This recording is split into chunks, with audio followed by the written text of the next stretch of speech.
Good morning, this is Sonia from An Enthusiastic Reader, and today I am doing kind of a technically difficult video because thinking a lot about my Kindle and digital content in general and how to even know what I have in my digital collection. I mean, I can look at all the books on my bookshelves and I can see where they're at and I can see what I have, but I mean, to be honest, reading from the Kindle is the easiest way for me to read. I think I've talked about that before. Different eye challenges and dry eyes and aging eyes. And so I really love reading on a Kindle. Now, like the caveat, I'm just going to say, yes, I understand that Amazon is a bad company and all of that. And I feel like I do a lot for the book community by buying lots of print books, buying books from Libro FM, and working a lot with authors and creating books. And I was in small press publishing for a time years ago. And so I have connections from that. And I feel like I'm promoting books. Like I feel like I'm part of the bookish community. And yes, I'm going to buy books from Amazon on my Kindle. And that's just, I love reading on the device. I think it's a fantastic device. I wanted to show, this is my first Kindle. I bought it the minute it was available from Amazon in 2007, and I haven't looked back. So I've been collecting ebooks from 2007. So that is many years, 16 years. And so when you see how many unread Kindle books I have, I don't want you to be too shocked because it's over 16 years and I have read many more than I have just shelved. So I'm going to be kind of investigating what's in my Kindle library and how I can maybe manage it and maybe how I can prioritize reading some of these books someday. And so I got out a trusty spreadsheet. I decided I'm going to do things in spreadsheets. I like doing things in spreadsheets and I want to have fun doing things in spreadsheets. And so I'm playing with that. I'm kind of honing my spreadsheet skills a little bit. I'm going to be actually screenshotting and shooting video from my desktop so that you can see the spreadsheets I've created and the steps I used to see how I could try and maybe prioritize. And then I thought maybe I could go through the top priority books that I have and see if I can get some encouragement to read some of those books along with the other stuff I'm reading in the rest of my bookish life. So, okay. That's a lot of preamble, and now I'm going to be, turning on my laptop. You will be seeing, I will be interspersing the video from the video capture on the screen. Okay, so what I did is I've created a series of spreadsheets. And the first one, what I wanted to do is capture all the books that I bought from Amazon that I have not read and that I know I have not read. So what I did is I wanted to be really careful of the data, make sure I did last name, first name for the author so that it's sortable. And then I did the title of the book, and then I did the acquisition date, which you can see right here. So I just started typing them all in. Got a period there that's errant. Okay. And I just typed and typed. It took me probably about an hour to type all of these books into my spreadsheet. And it's a lot, but they're sorted. Oh, they're not sorted by, they're sorted by date. Right now, as it is, they're sorted by date of acquisition. So I've got a bunch of books here, and then it's like, well, how am I going to categorize these? Like, I know by looking at the titles what they are, but I thought it would be easier for my eyes and for my organization system to make some notes and do some categorizing. So I ended up having 221 unread books in my Kindle, and that's insurmountable. I will probably never read all of these books, but I would like to read some of them. I mean, I spent money on them. Oh no, to be honest, a lot of them will be like $1.99 deals. Many of these were not full price. I take advantage of the sales when they come, and so that's probably where most of these came from. I want to hope. And anyway, so here's the second spreadsheet. And what I did is I tried to categorize them by genre, especially if they were series in a book. Like I bought a lot of mystery series or sci-fi series or whatever, the first book in many series, so I could try them out. And so here you can see that I made myself a little note to know that these are the first in series that I have not read, which is very helpful. And I also categorize my short story collections I haven't read because I do love short stories, and I have collected a lot of different collections that I have not read yet. And then down here, if they don't have a category, they are probably literary fiction. And is that it? Yeah, that's it. So that was the second stage, making notes to myself.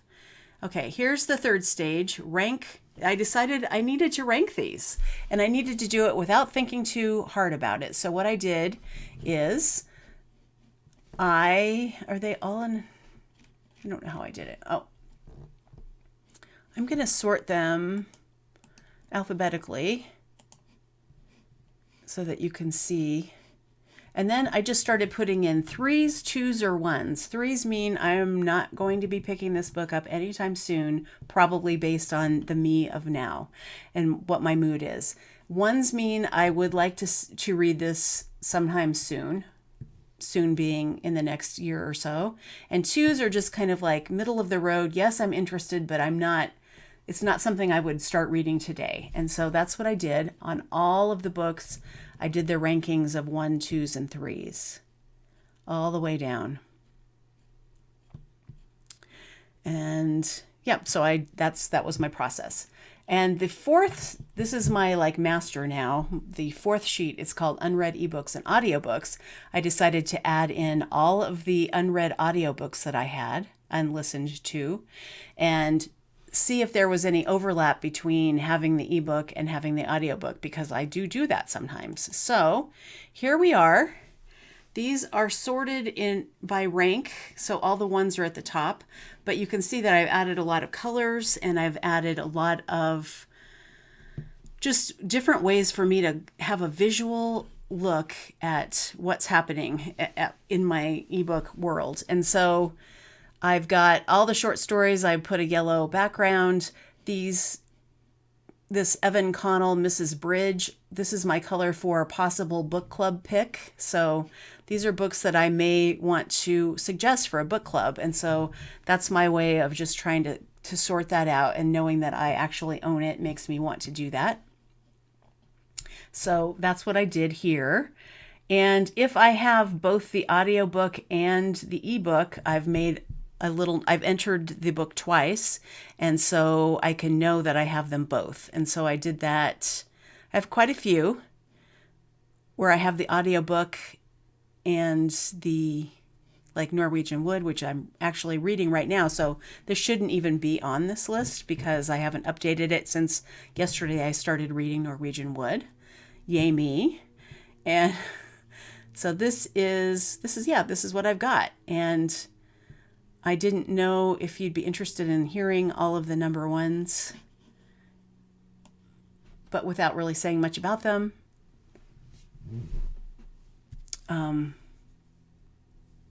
I've got Kate Atkinson's Shrines of Gaiety, Kevin Barry, Night Boat to Tangier, Charles Baxter, Essays About Fiction, Burning Down the House, Charles Baxter's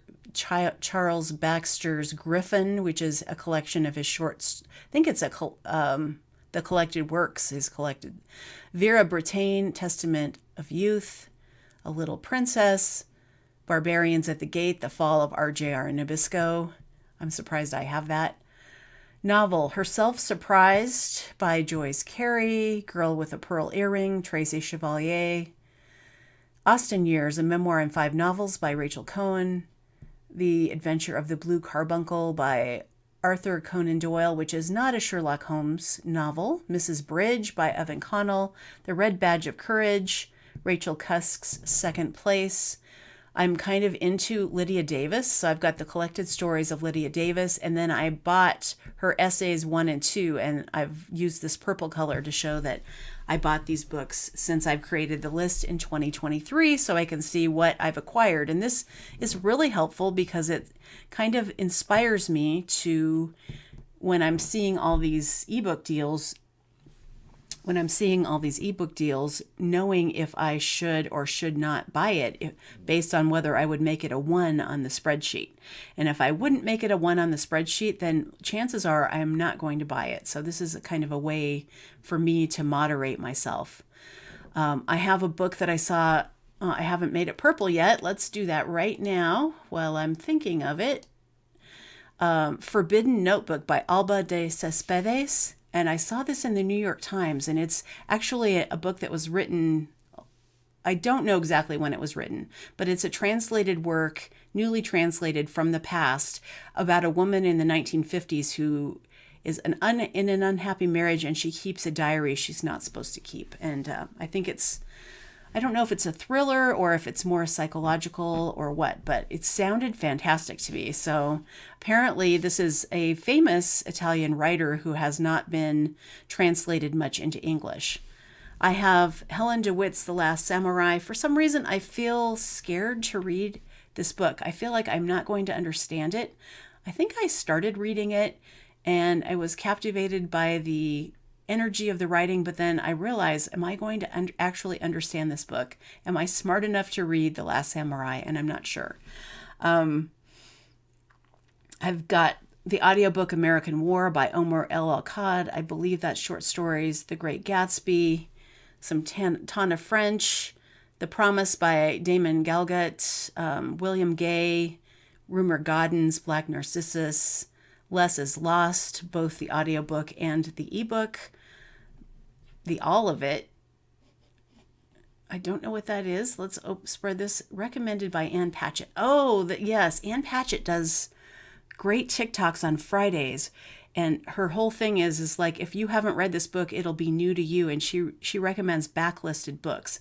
And this was a book she recommended with Foster by Claire Keegan. And it is it's a novella. I believe it's Irish. And she said it's one of her all-time favorite books. I've got Eustace and Hilda by L.P. Hartley, 40, a novel by Alan Heathcock. He wrote one of the very best short story collections I've ever read, called Volt, V-O-L-T. And so his writing is highly suspenseful, highly literary, but it's terrifying, and it's all kind of set in the Midwest. And I absolutely loved his writing. And so I found out that he released a novel late last year, and I didn't know that, so I picked it up because I want to support him as an author. I've got an Elizabeth Jane Howard, The Beautiful Visit, Susan Howatch. I've got a bunch of books by her, and I'm not sure why, but I thought maybe it would be a good book club book. The Wheel of Fortune, Shirley Jackson, Niles Line by Jens Peter Jacobson, The Fifth Season, Fortune Smiles, that's short stories by Adam Johnson, Foster by Claire Keegan, Trespasses by Louise Kennedy. I'm going to be reading that as a buddy read in March with Sean, the Book Maniac. I've got The English Teacher by Lily King, My Struggle by Carl Ove Nasgard, Under the Volcano, Malcolm Lowry, I See You, Claire McIntosh, The Executioner's Song by Norman Mailer, The Mirror and the Light by Hilary Mantel, A Family Daughter by Maylee Malloy, and a couple of Lydia Millett books. Oh, an audiobook and ebook, A Children's Bible. I know that Conrad from, I think his channel's name is Seven Seas. I can't remember off the top of my head. Anne of Green Gables, a book of Lori Moore short stories, The View from Castle Rock, which is an audiobook. I believe it's kind of a memoir or a fictionalized memoir by Alice Munro. I'm reading Norwegian Wood, so I need to fix that on the spreadsheet. Snowflake by Louise Nealon. A book of short stories set in Alaska called Nobody Gets Out Alive by Lee Newman that came out last year. A novel by Graham Norton called Homestretch. The Things They Carried by Tim O'Brien. Binocular Vision, New and Selected Stories by the short story writer Edith Perlman. She sadly just passed away the last couple of months. The Bell Jar, audiobook and ebook. A Question of Upbringing, which is the first in a Dance to the Music of Time series by Anthony Powell. What to Read and Why by Francine Prose. Heart Songs and Other Stories by Annie Proulx. Home and Gilead by Marilyn Robinson. Edward Rutherford, Sarum, the Novel of England. I've always wanted to read one of his books, which are like comprehensive. It's a comprehensive historical novel about a set place. And so this one is about England. I think I would learn a lot from that. George Saunders, A Swim in the Pond in the Rain. A Life of Adventure and Delight by Akhil Sharma. A Tree Grows in Brooklyn, one of my favorite books. Goldenrod, Poetry by Maggie Smith. And then I think Kathy Grimm mentioned this book, Dr. Glass by Hjalmar Soderberg. And I don't think I'm saying that right, Soderberg. That sounded really good at the time, and I picked that up. Light Perpetual by Frances Spufford. Sea of Tranquility by Emily St. John Mandel. The Man Who Loved Children, Christina Stead. 4 Mary Stewart novels. I love her. I want to read some of those. Shuggie Bain by Douglas Stewart, Mrs. Palfrey at the Claremont, In a Summer Season, and A View of the Harbor by Elizabeth Taylor, Anna Karenina. Audiobook, Felicia's Journey by William Trevor, 2 Lives by William Trevor. I know that Brian from Bookish is the one who's getting me to read William Trevor. I Married You for Happiness by Lily Tuck, Ethan Frome by Edith Wharton, and Thank You for Listening, which is a romance by Julia Whelan, and she also narrates the audiobook. That's why I picked that up. The Animators by Kayla Ray Whitaker. And we're almost here to the end, you guys. Frost in May by Antonia White. The Essays of E.B. White. And a time travel novel called The House Opposite by Connie Willis and Barbara Noble. To the Lighthouse. I've read that before, but I would like to listen to the audiobook. And Interior Chinatown by Charles Yu. And then, okay, that was probably more information than you wanted, but that's kind of where my head is at with books I own that I would like to get to. And then we go into the 2s and the 3s. So if you're ever curious about the 2s and the 3s, let me know and I can make a list. For obvious reasons, I did not do book covers and all of that. That's too much technical work for this video, and this is pretty long now. So, okay, I just thought it would be fun for you to look inside my mind and look inside my digital archive and see what I've got going. Let me know your thoughts. How do you organize your digital library if you have one? What do you do? Do you just put it in the vault and forget about it? Or do you ever want to peek through it and see what you actually own? That's all I've got for now, and I will see you soon in the next video. Thank you. Bye.